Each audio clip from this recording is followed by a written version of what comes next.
잠재력 깨우는 청소년 매거진 월간 톡톡. 다시 보기 대한민국 로켓 엔진 개발 성공으로 우주 강대국 입성 한국형 발사체 누리호의 엔진 성능 시험 발사체가 11월 28일 성공적으로 발사됐다. 인간이 가진 무한한 상상력만큼이나 광활한 우주의 세계. 불과 몇십 년 전까지만 하더라도 우주는 특정한 소수의 사람들에게만 허락된 미지의 공간이었지만 현재는 민간 우주기업이 우주여행 상품을 개발하며 평범한 사람들도 우주를 경험할 수 있는 기회가 주어지고 있어요. 이제 정말 해외를 넘어 우주로 가족여행을 떠날 수 있는 날이 얼마 남지 않았다고요. 현재 미국, 이나 중국, 러시아 등 세계는 미지의 우주를 선점할 수 있는 로켓 기술 개발에 박차를 가하고 있어요. 그런데 이제 우리나라도 이 반열에 합류해 독자적인 기술로 우주를 향한 로켓을 쏘아 올릴 날이 얼마 남지 않았다고 해요. 화약으로 날아가는 창이 로켓의 원조라고 첨단 과학의 집합체라 불리는 로켓은 약 780년 전 중국 금나라에서 최초로 만들어졌어요. 당시 금나라는 몽골이 자꾸 침략해 호시탐탐 영토를 노리는 탓에 걱정이 이만저만이 아니었죠. 계속되는 전쟁은 이만 그치고 싶었던 금나라는 몽골이 다시는 영토를 탐하지 못하도록 화약과 창을 이용한 강력하고 놀라운 무기를 개발했습니다. 이것이 바로 화약의 추진력을 이용한 최초의 로켓이 되었죠. 금나라는 이 신무기를 불린 창이라는 뜻의 비화창이라 이름을 붙였습니다. 얼마 후 다시 습격해온 몽골군은 하늘을 뒤덮은 불덩이를 보고 혼비백산하며 달아나 다시는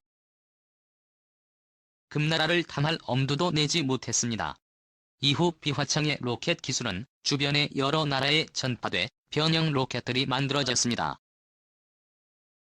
우리나라도 로켓의 원리를 이용한 무기를 개발하는데 이것이 바로 조선시대 비장의 무기 신기전입니다.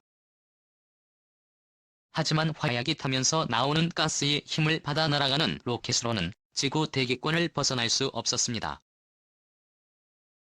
그러다가 1898년 러시아의 과학자 콘스탄틴 지얼코프스키가 액체 수소나 액체 산소 같은 액체 연료를 사용하면 대기권 밖으로 날아갈 수 있다는 연구 결과를 발표했지요. 오늘날의 로켓, 제1차 세계대전에서 모습을 드러내다 이 연구 결과를 바탕으로 미국의 물리학자 로버트 고다드는 실제로 액체 연료를 사용한 로켓을 만들어 쏘아 올리는 데 성공했습니다. 그리고 1926년 최초로 액체 연료를 사용한 로켓 발사에 성공했어요. 하지만 당시 고다드의 연구에 대해 미 항공우주국은 큰 관심을 보이지 않았고 오히려 독일이 관심을 기울였습니다.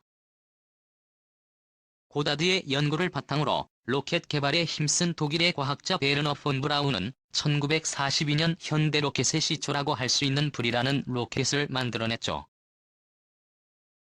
그러나 그가 만든 로켓은 우주를 탐험하는 것이 아닌 다른 나라를 공격하기 위한 전쟁 무기였습니다.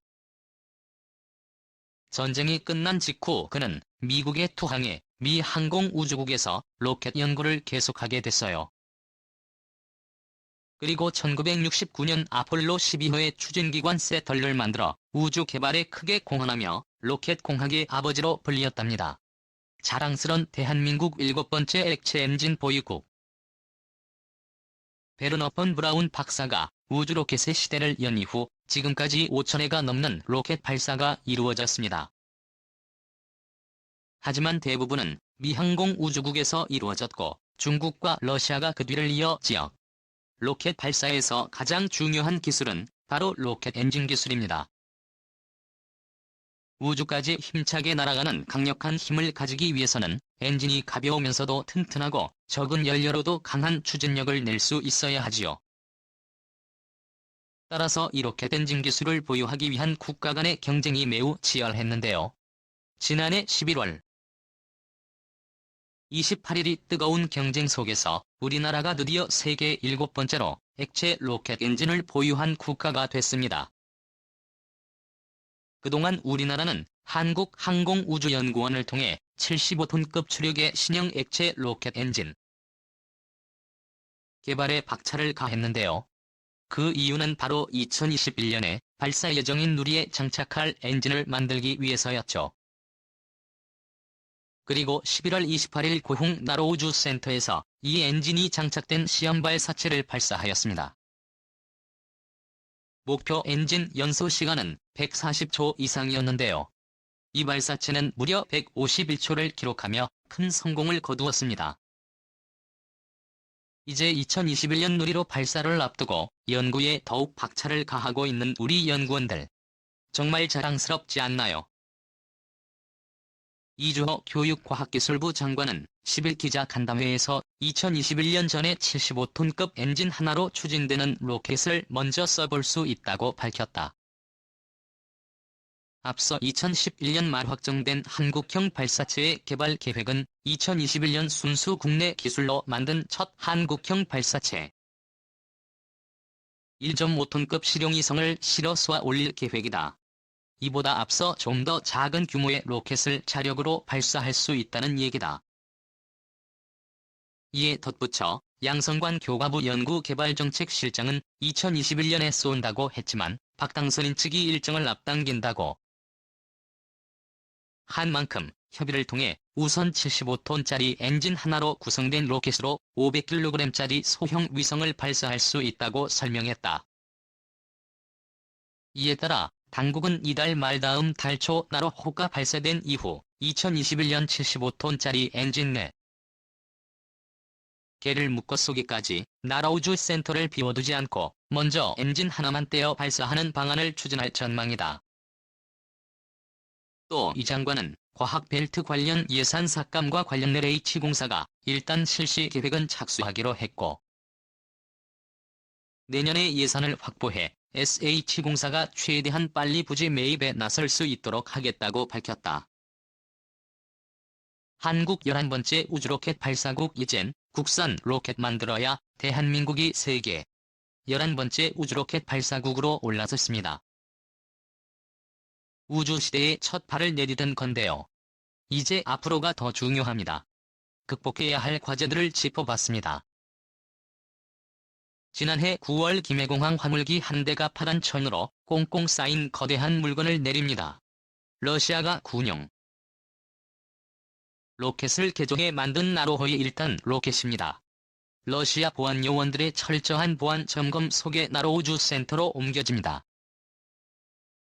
우주 발사체는 300km 상공까지 본체를 밀어올린 1단 로켓이 가장 중요한 핵심 부분입니다. 하지만 우린 이 2단 로켓 제조 기술이 없어 러시아로부터 로켓을 수입해 우리가 만든 2단 로켓과 합쳤습니다.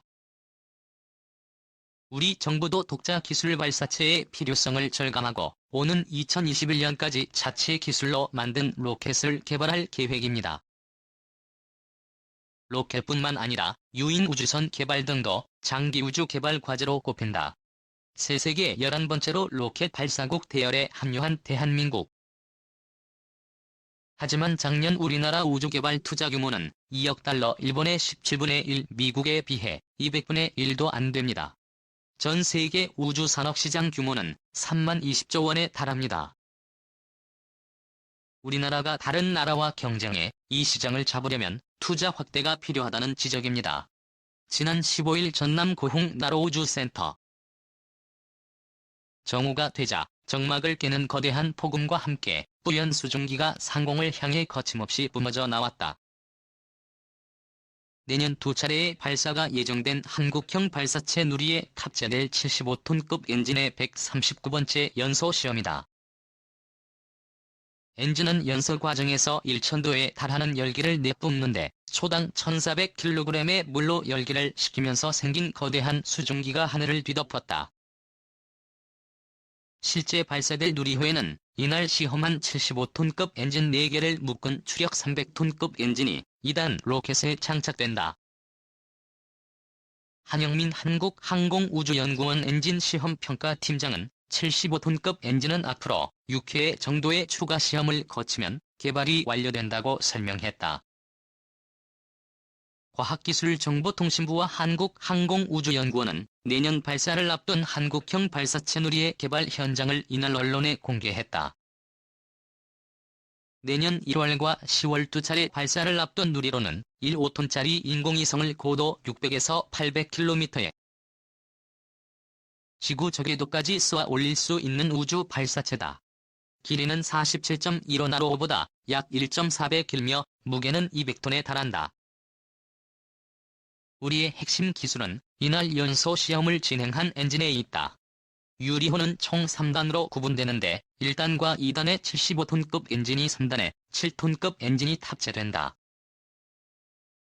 그 중에서도 1단에 들어가는 4기의 75톤급 엔진이 누리꾼의 심장으로 꼽힌다. 75톤급 엔진은 개발 초기 연소가 불안정해 난관을 겪었다. 그러나 138회에 걸쳐 누적 13,065초의 연소 시험을 진행한 결과 다음 달 개발 완료가 점쳐지고 있다. 엔진 개발 과정만큼이나 2단 로켓에서 75톤급 엔진 4기를 묶는 클러스터링 과정도 까다롭다는 것이 연구원의 설명이다. 고정환 항우연 한국형 발사체 개발사업본부장은 75톤급 엔진을 클러스터링하는 핵심은 4기에 엔진이 동일한 추력으로 작동하도록 하는 것이라며 국제 협력을 통해 클러스터링을 준비했고 연말 시험을 통한 검증을 남겨둔 상황이라고 설명했다. 1단의 75톤급 엔진 4개는 클러스터링을 통해 300톤의 추력으로 대기권을 향해 날아가게 된다. 우주센터의 조립동에서는 1단 이원통 형태로 조립을 기다리고 있다.